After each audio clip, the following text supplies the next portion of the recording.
plaisir de vous revoir. Je souhaite, à l'occasion de ce temps qui m'est accordé, prendre un peu d'auteur sur l'année 2020 et sur la place qu'ont occupé nos professions cette année. Il n'y a pas de mots pour qualifier 2020 et ses conséquences humaines et économiques.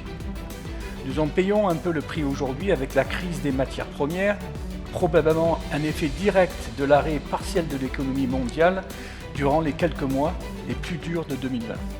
Mais dans cette tourmente folle de la pandémie, nos industries ont malgré tout montré leur solidité.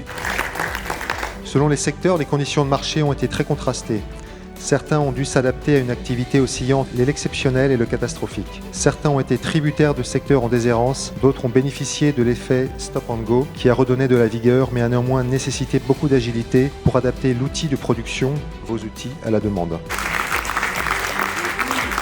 Alors, la conséquence de ça, vous en tant qu'industriel, vous savez ce qui se passe.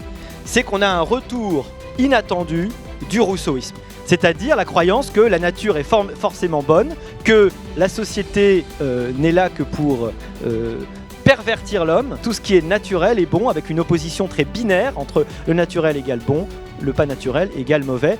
Et 2021 est une année d'accélération. Est-ce que nous, collectivement, allons vivre une forme de transition écologique heureuse? Au contraire, on va se voir imposer, par exemple, ce concept de décroissance. Pour moi, les défis écologiques ne peuvent pas être relevés par l'État ou par les parlementaires si vous, les acteurs de l'économie, n'êtes pas engagés dans cette transition. Pour arriver à relever ces défis écologiques, il faut l'engagement de chacune et de chacun.